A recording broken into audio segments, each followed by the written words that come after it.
Just another brother with another humble question. Just another brother with another humble question.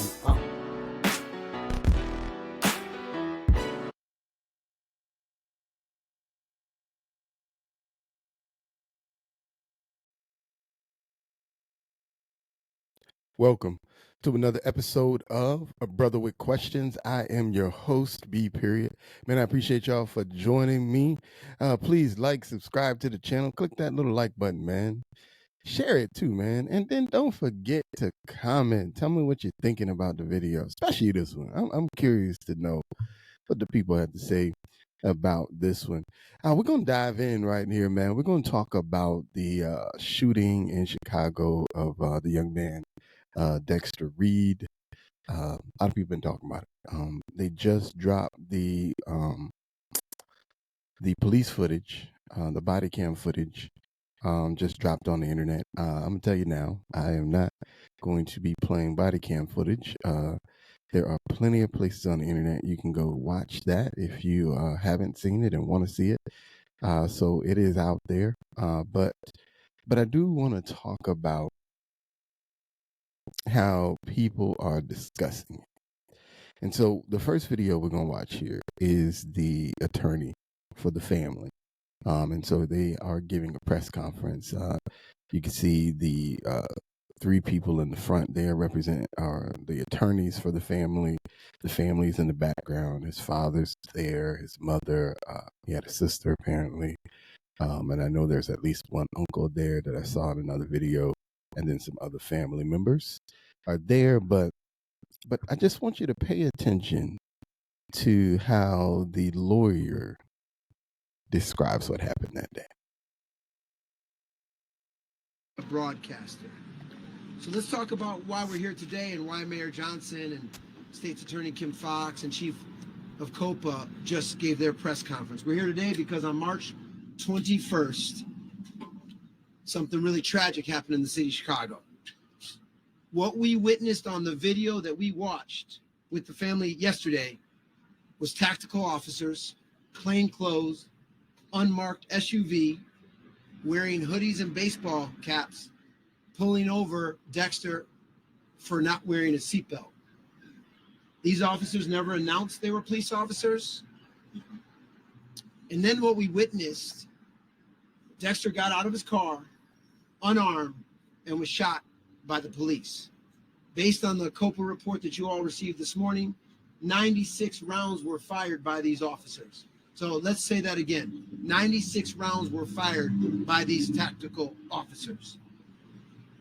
And what also happened is if you watch the end of the video, you see an officer military style executing Dexter while he laid by his vehicle, unarmed and helpless. Last Friday at the funeral. Okay. So there's the attorney describing the case. And so he says on March 21st, Dexter Reed was gunned down by police officers after a traffic stop for not wearing a seatbelt, apparently, or at least, as they say, allegedly. And then he was shot down execution style by police, even though he did not have a gun. So that's the attorney's version. Just in full disclosure, I mean, if you go watch the entire video, you'll see that the family spoke, of course. They are very distraught about losing their loved one, understandably. He even spoke briefly about Dexter and who Dexter has been or had been up until that point in his life as well. But obviously, we're talking about March 21st. And his version, Dexter, unarmed, got out the car, and then police shot him execution style. All right, so that's the attorney's version. Obviously, he's not the only one talking about it. So Fox News is talking about it as well, and let's see how they reported the story. But they're not telling you the truth. Dexter Reed opened fire on police. After he was pulled over, he shot at police first, and they returned fire. His gun was recovered and he'd emptied his clip. We'll show you the video in a second, but look at these headlines. Seatbelt violation ends with black man dead on Chicago street after cops fired nearly 100 bullets. Police fired 96 shots in 41 seconds, killing black man during traffic stop. Deadly Chicago traffic stop where police fired 96 shots raises serious questions about use of force. Not one of those headlines tells you that Reed is the one who started the shootout. The media is looking for another George Floyd to divide and conquer with. And the Chicago mayor is in on it. As mayor and as a father raising a family, including 2 black boys on the west side of Chicago, I'm personally devastated to see yet another young black man lose his life during an interaction with the police. An interaction with the police? He opened fire on police. And police did what they're trained to do, return fire until the threat to their lives and to the lives of their fellow officers is neutralized. What the media won't tell you is that Dexter Reed didn't want to go back to prison because he was awaiting trial on gun charges. He'd also just been arrested for shoplifting. Viewer warning, this is the body cam footage of the shooting, and it shows a very different story than what the media is presenting. Okay, so that's what we're going to stop that video. And let's just have a conversation. Let's have a conversation. So from everything that we can gather from this story, number one, we're seeing 2 different versions of the story be played out, depending on who you watch on television. There's the first problem. Why is it that a story is being purposely told from 2 completely different perspectives, leaving out on one end of the story a key piece of information about the story? As you can see, when the attorney talked about it, and even when the headlines that were in the Washington Post and the AP, when you go back and you read those articles, the fact that Dexter Reed had a gun is a blip. There are way more words about the police and the 96 shots and police and their quote unquote bad reputation with young black males. There's way more words than that than there are about the fact that in this particular instance, this young man had a gun, and obviously this is still an ongoing investigation. But so far, and it has not been disputed yet, so we'll see, but so far, the facts say, and even the video says, Dexter Reed took a gun and began to fire at police. And so one of my issues with this is we're being disingenuous with the conversation. And so as a result, the entire conversation is being dismissed. And so what am I saying? There was a study done by a professor, Dr. Roland Fryer from Harvard. And in his study, he showed 2 things. He showed, one, that police are particularly aggressive when dealing with young black males or blacks in general. So it's certainly more aggressive than others. And 2, it showed that there wasn't any bias when it came to police shootings. The study was dismissed as incorrect, mainly not because of the aggressor. They actually agree with the aggression, but mainly because he suggested that there was no bias in police shootings. And so they dismissed the entire study. They dismissed him. He almost lost his job. It was crazy. But here's my point that I made. And that was back in 2016. So if you look at the body cam footage, I think one thing you could honestly agree on is that the way they pulled up on him for at least what they're saying is a seatbelt violation. Number one, they were aggressive. So for me, I'm looking at this story and I'm going, there's a conversation to be had about the reason for their aggressive nature of pulling him over for a seatbelt violation. Because if you go back to the video, you have a and again, we don't know what happened prior to the video, so I'm only judging the video. But in the video, you have an officer cutting him off on one end, and then you have officers approaching him from behind for what they say was a seatbelt violation. So I think that is very aggressive for a seatbelt violation. We could have a conversation about that if we would own all of the facts, I think, and why, and ask the question, why be so aggressive for a seatbelt violation? But when you dismiss all of the facts or dismiss a key fact, let's say that, everybody who listening to you dismiss this key fact is not even thinking about that anymore. They're just thinking about the fact that you just denied that the fact that the man had a gun and actually shot it at police officers.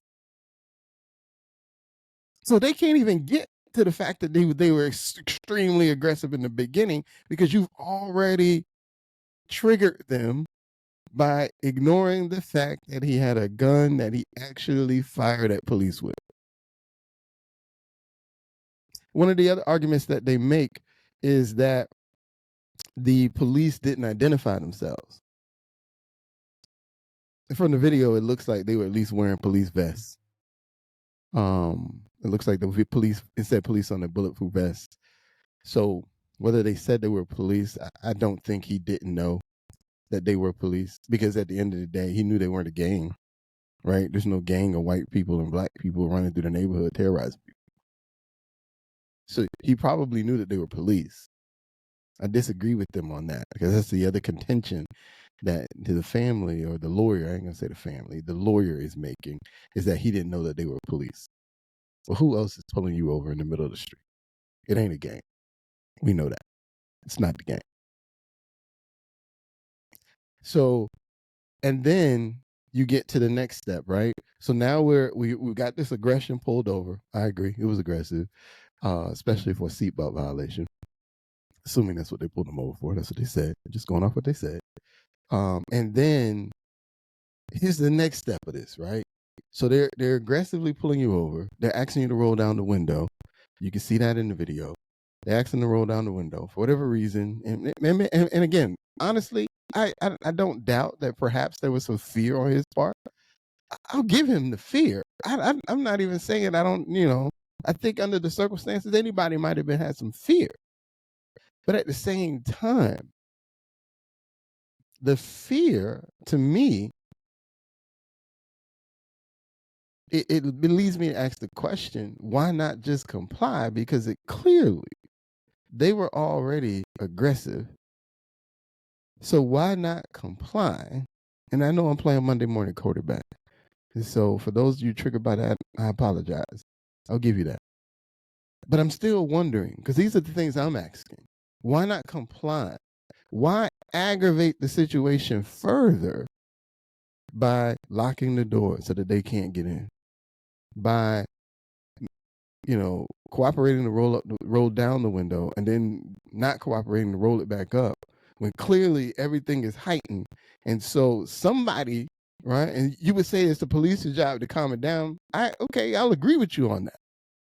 But if they're not able to do that, or they are not doing it, then there's now a responsibility on me to help calm this thing down, because this thing is getting crazy. But knowing how high the aggression is, and again, according to the facts, this young man, and again, I'll give it, he was scared. Scared or not, you can't pull a gun on the police. I'm going to go a step further. You can't pull a gun on a gang member. You can't pull a gun trying to rob somebody's house who already has guns. And then when, according to the reports that we have so far, he's shot first. So we're already in a heightened situation. The police are already on 300. And then, according to what we can see in the video, because it definitely sounds like he's shot, and then you can see them running away, and then you can see them getting into their tactical stance, and then, everything else happens. But you shoot at the police in 96 rounds. So quick math, they say there was at least 4 officers there. If they have at least 16 bullets in their gun, that's 96 rounds. So if again, we can Monday morning quarterback and go, that was too many shots. Okay. But I'll ask you this. If you were at your house, and I got it, they weren't at their house, this concept still applies. If you were in a situation where you had to defend yourself, and there were people shooting at you, do you shoot one shot and check to see if they're stop shooting at you, or do you shoot until you feel like you are safe again? And so I don't know what that number is, but I do know that most people are going to shoot till they feel safe again. But what I made this video for, and the overall point that I'm making is Dexter Reed might have been one of the greatest human beings on the planet. But on March 21st, Dexter Reed, from all intents and purposes, shot at the police. And there's no outcome where someone shoots at the police and they walk away.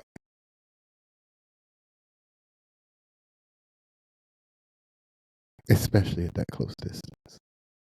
And so I think you could argue whether maybe they shot too much. I think you can argue whether maybe those last 3 shots at the end, maybe they shouldn't have took them. I think you can argue about whether they were way too aggressive in the beginning of the confrontation for a seatbelt violation. But in order to have those conversations, which I think we can have those conversations, I think those conversations about the aggressive nature that sometimes police have for what is considered a minor traffic violation, I think you can have those conversations. But in having those conversations, you have to acknowledge all of the truth. Because when you stop acknowledging the whole truth, you shut down even the people who might have listened to you because you won't admit the entire truth. If the facts don't matter, we don't have a starting point in the conversation.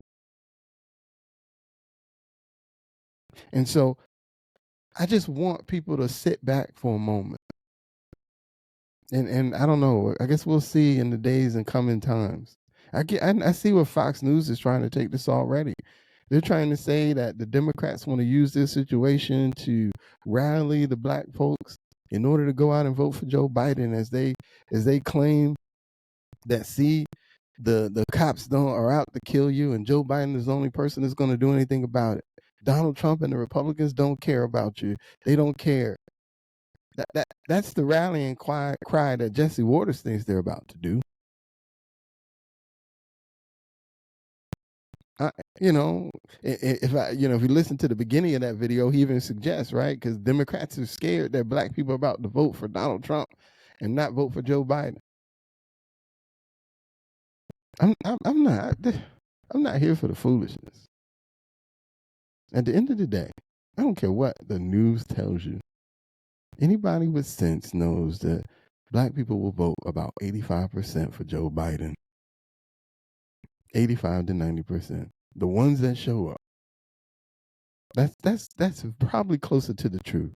It's not gonna. They're not losing 40 or 50% of the black vote. It's 5 to 10. That's what's gonna be. And so, they're gonna try and whip us into this frenzy, even with the headlines, right? They're whipping into us a frenzy. Rather than talk about the truth. Again, had he not shot at the police, would he currently be dead? Who knows? Maybe, maybe not. Maybe they would have tried to kill him anyway. I honestly don't know. But what I do know is that he fired at them. And once he did that, for anybody to think the outcome was going to be anything different is being disingenuous. And you hit one of them. It was just a flesh wound. Okay, you still hit him. So, honest in the conversation. And I think if you can be honest in your conversation, I think you can honestly get people to hear what you want to say. Rather than turn this into another unarmed black man was shot dead. That's not the truth. And if you can't tell the truth, then you can't expect them to hear you. And for me, I want to have a real conversation. I think we should have a conversation about the aggression that sometimes you get for minor traffic violations because you're black sometimes. I think that's a conversation to be had. But if you can't also talk about the fact that in this particular case, because that's what we're talking about right now, that this young man shot them first, then you'll never get by anybody to talk about the aggression. And there's the mistake. That's what we have to fix. We have to tell all of it. And like I said, I'm not here to tell you he was a bad man. Because maybe up until that day, maybe he was one of the greatest human beings alive. But that day, he did something that took away from his greatness. And until you can talk about that, and I'm not talking about, Fox News, conservatives, they're already talking about that. And they're not going to they're not going to let you forget it either. But if you can't talk about that, attorney, everybody on the left-leaning side, progressive-leaning side, then we're not having a conversation. We're doing what we've always been doing. We're talking to the wall. We're talking to the people that like us. And because of that, we're continuing to drive wedges where we don't have to. And on that note, I'm B. Period. And I'm out.